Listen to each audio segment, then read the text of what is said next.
They were best friends named Jacob, and they lived next door to each other. Over the years, they'd built snow forts together, and leaped off backyard sheds together, and one summer they'd even broken their left wrists in a freak trampoline accident. Jacob with a C, Jacob with a K. That's what people called them. Since they even looked alike, each had the same shaggy haircut, the same lanky walk, the same light freckles. If you wanted one of them, you just called out, "Hey, Jacob with a K," and waited to see which boy looked up. "You need more friends," their parents sometimes told them. "This is getting weird." But why, Jacob with a C thought, should he make more friends when he had Jacob with a K? And why, Jacob with a K, should he make more friends with Jacob C around? One late October afternoon, when the last bell had rung and another day of 6th grade was finally over, Jacob and Jacob met by the large maple tree to begin the walk home. They set out slowly, ambling along as the clouds whirled and a light wind blew. "Baloto, Bob?" Jacob asked. The boys had their own language. They decided they needed one when a note they'd been passing in social studies had been confiscated and read aloud. "Baloto, Bob?" meant, "How are you?" "Blapo," Jacob K. replied. "Good. Except I have to write a story for Mrs. Jenkins' class tonight. A whole story with characters and a plot and everything." The wind picked up and they zipped their jackets against the chill. "You hate writing," Jacob C. said. "If you want, I'll help you." "Skolototh. Awesome." At the edge of the schoolyard, they pressed the button to cross Westover Street. The streak of lightning flashed in the distance. A storm was coming. "Well," Jacob C. said, "what does your story have to be about?" "It can be about anything, but it has to be at least 3 full pages." "You can make it a creepy story." "A creepy story," Jacob K. said. "You mean like with a monster?" "Chelly-tarb," Jacob C. said. "Totally."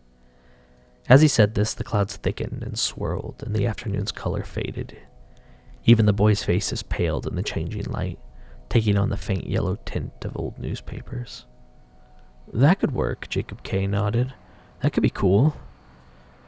Cars waited as the boys crossed the street and stepped onto a leaf-covered sidewalk. Dried leaves crunched under their feet. "I watched a TV show last night about zombies. I could write about zombies." Jacob C. let out a puff of air. "No way," he said. "Anything but zombies.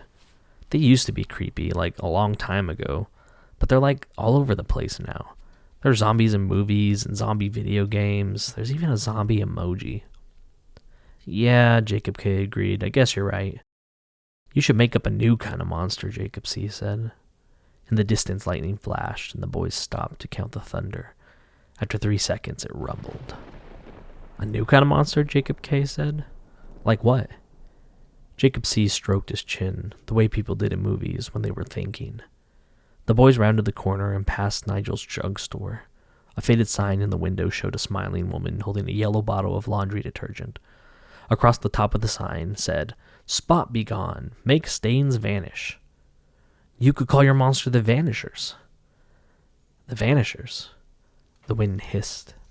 Dry leaves skittered across the sidewalk. "What are Vanishers?"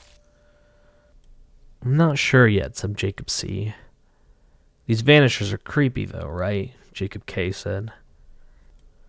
It was growing cold, and the boys shoved their hands in their pockets. "Oh, they're plenty creepy. They're Clodoman creepy." Clodoman meant something so strange and weird as to be almost unreal. Just you wait. They rounded another corner and walked in silence for a few more minutes. "I've got it," Jacob C. said. "I know what the Vanishers do." "Let me guess," Jacob K. said. "They kill you. That's what all monsters do, kill you." "Not the Vanishers," said Jacob C. "Vanishers are different. They aren't murderers, not really. They don't kill you. Instead, what they do is they vanish you." The clouds grew darker and thicker still, and by now the boys' faces appeared faint and ghostly. "Vanishers wipe you out," Jacob C. said. "They erase you, like off a chalkboard. If the Vanishers set out to get you, they just get you, and there's nothing you can do about it. You'll be walking down the street one day, and all at once, they'll zero in on you. You'll get strange and milky, like a crystal ball. And then, little by little, you just fade away. The first drops of rain fell. So you just disappear one day? And your parents and everyone have to wonder what happened to you? Jacob K. said. Like they do when someone goes missing on TV? That's a little scary, I guess, but it's not that scary. It's mostly sad. Well, it's worse than that, said Jacob C. The boys walked with their heads down, braced against the weather. They turned onto the street. Because when the Vanishers get you, you don't disappear from right now. You disappear from forever. Your birthdays, your learning to walk, everything. It's like none of it ever happened. No one remembers any of it. No one remembers you. You're vanished. You're erased from everywhere. A gust of wind bent the trees along the sidewalk. Can you fight the Vanishers? Jacob K. asked. Can you outrun them? No way. Jacob C. hunched his shoulders as he reached his driveway, where he'd peel off and Jacob K. would keep going for one more house. Vanishers don't even have bodies. They just exist, like everywhere at once. In the light, in the air, and everywhere. He waved one hand in the damp air around him. When they decide to get you, you're just gone. There's nothing you can do. His mother pulled the garbage bin into the open garage. The bins rattled and slid. She looked up, rainwater dripping down her face. Who are you talking to? She said. Jacob C. pointed to his side. I'm talking to... He stopped. He'd been telling a story, hadn't he? To someone? Talking about the Vanishers? The air around him felt heavy and cold, and he shivered. He turned in a full circle. No one was there. He looked to the gray brick house next door. There was a name he tried to call to mind. Something to do with the letter K. Kevin? Casey? Kyle? He shook his head. No one, Jacob said. Guess I was just talking to myself.